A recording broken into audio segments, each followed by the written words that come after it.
What's up, everybody? This is Benjamin with the Doubting Thomas podcast, and this week I'm going to be switching things up a little bit and doing kind of a brief book review. The book that I wanted to talk about was something that I just happened to stumble across when I was perusing the religion section in the library, and I just happened to find this book that is called The Bible as History by Werner Keller. And it seemed pretty interesting, and it's definitely a topic that I wanted to learn more about, so I picked it up, and this is going to be my response to that. So the book tries to follow the Bible fairly chronologically. I noticed that it does seem to skip over some of the earliest events that happen in the Bible. I believe the reason for that is simply because there's just no real evidence about archaeological understanding of the creation of the world or the location of the Garden of Eden. There was some brief mention to the possibility of where the legend of the sons of Anak, the giants in Genesis, could have come from. The idea there was that it could have been inspired by some of the massive graves that were very prominent in the area where the Israelites were. And so there was a legend that arose that these graves must have belonged to giants. And that was kind of like what spurred that idea, but that seems like it's kind of grasping at straws to me. I would think that a substantial legend would probably come from something a little bit stronger than that. And then as we're starting to move down the line, they introduced Abraham, and Abraham was the first of the patriarchs, and supposedly we're told in the Bible that he came originally from the city of Ur. And in Ur, this was a city that was discovered by archaeologists. They found evidence of a flood, and so this is going to be pointing back to the time of Noah. And the idea that we're getting from archaeology is that this flood seems to have been a pretty localized event. It was described as the area that was covered was probably around 400 miles long and 100 miles wide. And this type of flood definitely wouldn't qualify as covering the whole world as we understand it today. But it kind of makes sense in the context of what you're reading and what was known to people at that time. Generally speaking, especially if you're talking about Abraham, travel was definitely limited and understanding of different places would only extend as far as people had gone. And so if no one has ever been to Asia, it wouldn't really make sense for people to need to know that a flood was going to cover Asia, so to speak. So a flood like this would qualify as covering the whole world as far as like what they understood the whole world to be, if that makes sense. There seems to be this literalist leaning today where people think that everything that happened in the Bible must be 100% factually true, and atheists and other people who might have some kind of an issue with Christianity would point out things like this about like talking animals and stuff. Is like, it just doesn't make any sense. That can't be possible. But there seems to be a leaning in many of the books that I've read recently where a lot of the events that happen, especially in the Old Testament, are supposed to be understood in at least a metaphorical sense. Like it's supposed to be kind of like this mythologized origin story of just trying to understand something about ourselves and our relationship to God or the cosmos. And so the story is true in the sense of like what it means to people and how we interpret the world and the questions that we don't really have logical answers to. But if you try and find answers to everything that happens in the Bible, there just really isn't a good way that you can rationalize everything. So that was one of my big takeaways from the story of the flood. There was some brief conversation about the discovery of the ark, and there have been some expeditions to try and find it. I believe it's roughly estimated to be around 6,000 years ago. So finding a wooden ship on the top of a mountain from that time would be a pretty incredible event. I believe during World War II, there was supposed to be some talk about a pilot who had flown over Mount Ararat and seen something from his plane and taken a picture, but then supposedly the picture was lost or destroyed. There was also a tale of some expedition, I believe it may have been scientific, where a person found a piece of wood on the mountain and they wanted to bring it back and test it and find out if it possibly could have belonged to the ark. I think when they tested it, the age was off and it was very old, but not quite old enough to have been from that. There have been scans of the area that have found things that looked like they could have been kind of the size and shape of the ark, but so far it seems as though nothing conclusive has really been found in this regard. Like every major world culture seems to have some version of a flood story, and one of the ideas that was given in the book about how this could have happened is that if you're looking at ancient peoples, their understanding, again, in the same way as we were talking about in Genesis, of whatever the whole world was, is basically just whatever local area they have knowledge about. Like, we didn't know about North or South America for thousands of years. So when people talk about the world, that means different things in the context of the conversation. Some people have theorized that there is enough water under the mantle of the earth to cover the world, but as far as like how that would come to the surface, it just doesn't really make a whole lot of scientific sense. Moving on from the flood and coming back to the time of Abraham, there's a couple of problems that come up with this story. We have some information from the Bible about the different groups of people that Abraham was interacting with and where he went. Many of the places that Abraham is supposed to have passed by have been confirmed, and excavations have found the cities and the peoples that he talks about. However, one of the problems that we come up against is that some of these people didn't exist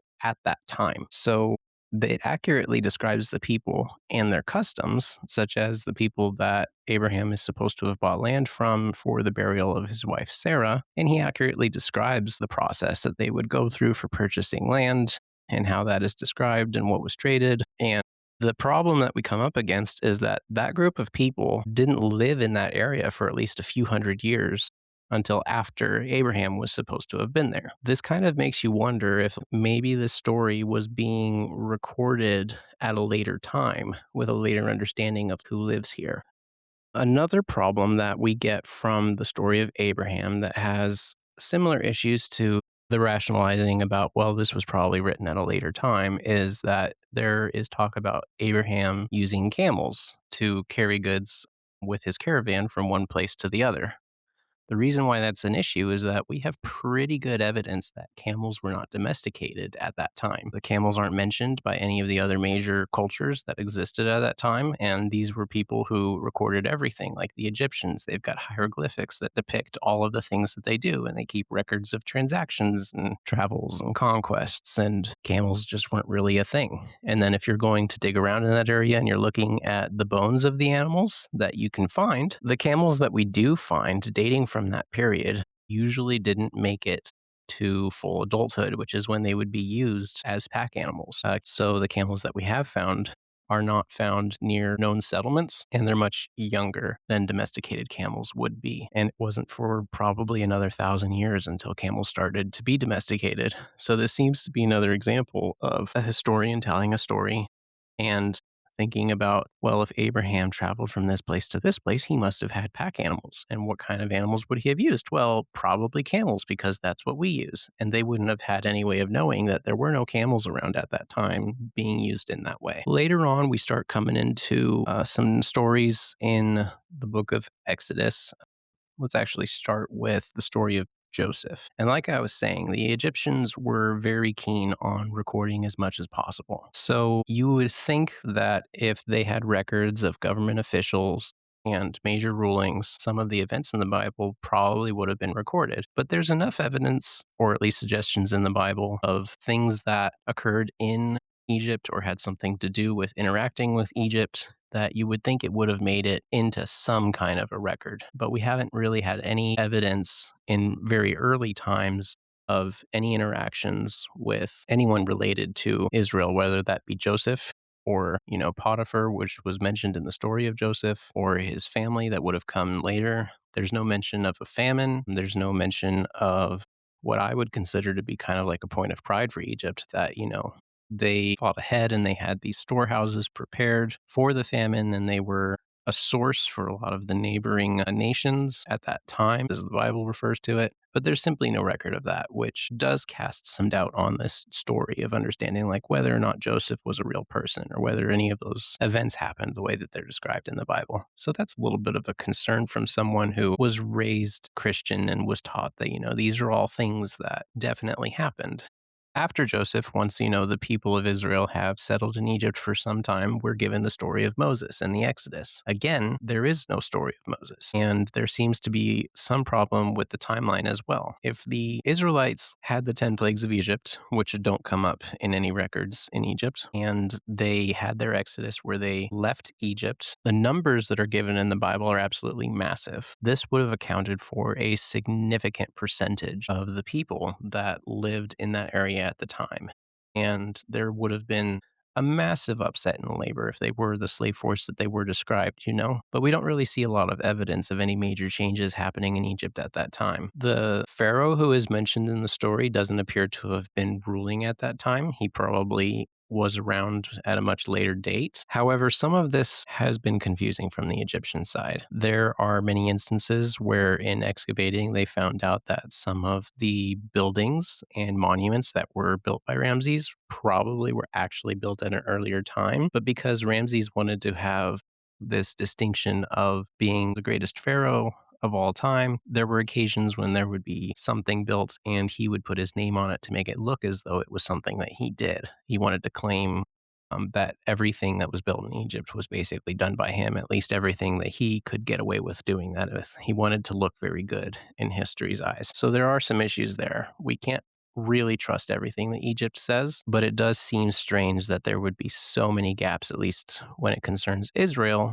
or the Israelites, because they seem to have played such a major role. Once you get out of Egypt, there have been some speculation about like the route that they took and how they would have done it, and we're given some stories about the locations that they stayed in the desert. So far, there's no evidence that suggests that there were large groups of people living in the desert during those times. There's no evidence of an encampment. As a kid, I remember hearing stories about how most of the events in the Bible have been confirmed by archaeology. But considering the idea that, supposedly 600,000 people living in the desert should leave some evidence that they were there, right? And I understand that they were nomadic and all of that, but there was no pottery, no art, or just nothing left behind. We have the stories that are happening during Exodus where all of these miracles are happening, right? And there's really no way for us to be able to find out if there really was a pillar of fire or was, doing the miracles that he was supposed to have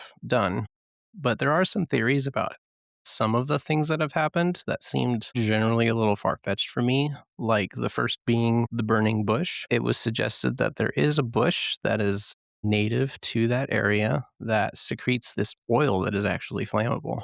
And this bush that lives in the Sinai desert, when it secretes this oil, if you were to strike a match near it, it would briefly light up, like there'd be a short burst of flame, but then that would be it. So this could very loosely be a phenomena that could have grown into a legend. But again, this is kind of up to individual interpretation about where these ideas possibly could have come from. Another is Moses struck a rock and there was a spring that came from it. And this seems like a miraculous event. In this area and other places of the world, we do have instances of water being stored up in these limestone formations, and occasionally people have been known to obtain water from these rocks fairly easily. So could it have been a miracle?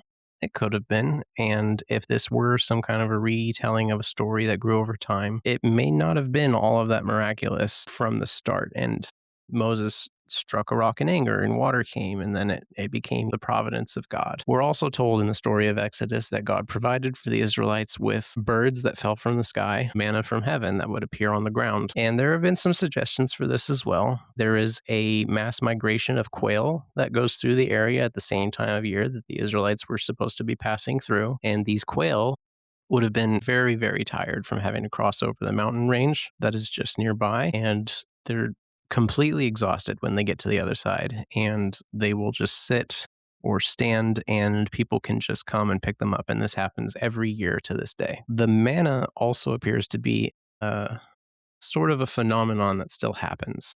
There are these bushes and plants in the area that will get the insect will pierce it, and then like the sap from this plant will ooze out. It will dry and fall to the ground, and it is kind of like sweet and honey tasting, and it's actually one of the primary food sources for a lot of the insects that live in this area. But it's actually still called manna to this day. Like people collect it and sell it. So I found that to be pretty interesting. And then as we're moving a little bit further along, we get to the story of Joshua. When they started excavating the cities that Joshua is reported to have conquered, there is evidence of some of those cities and cultures However, these cities appear to have been destroyed over a longer period of time than would have been possible. It's suggested that the timeline was closer to 400 years rather than one lifetime. So even though Joshua was supposed to have lived for quite a while, there's a lot of doubt if he would have been able to conquer all of these cities in one lifetime. And considering the remains of these cities have been carbon dated over a much longer period of time, again, it's suggested that this is probably a later telling of an event that probably did happen in their history, but rather than go down the rabbit hole of try and accurately portray all of the dates of whenever these things happened, and the record keeping wasn't really great at the time, they just took all of these dates and events talking about all these conflicts that happened in Israel's history, and they attributed them to the time and story of Joshua. And then a little bit later on down the road, we do have the stories of Saul and some of his fighting that happened with the Philistines and the Hittites and whatever other tribes were around them. There is some archaeological evidence of some of the places that are described during his time, but there is not an excess of confirmation. And then we're coming into the golden age of Israel. This would be during the reign of David and Solomon. There's the wealth of Solomon was to be legendary, and they describe, some of the sacrifices that he did, and they talk about how many talents of gold and silver he had and the livestock that he had. They talk about the size of their army. They describe hundreds and hundreds of chariots and horses. And again, these are things that would tend to leave a mark in a kingdom of this size. You would need places to store all of this military equipment and house all of these horses. There would have needed to be stables, and there have been buildings that have been discovered that could have possibly been stables, but there don't appear to be evidence of the things you would normally find in a stable, like evidence of horses and horse droppings and feed and things like that. The riches of Solomon also appear to be hard to believe. Just the sheer number of riches that are described are not characteristic of what you would think is possible for a pretty new kingdom. So this is another one of those instances where it kind of seems like this is a story that is being told from a little bit of a later perspective, and it's been amplified to point back to a golden age. Like, this is who we once were, and this is, how much power we had, and how rich we were, and how well known we were. And if we were going to pump this story up, this would serve as inspiration for the current generation. And this is something that even happens to this day.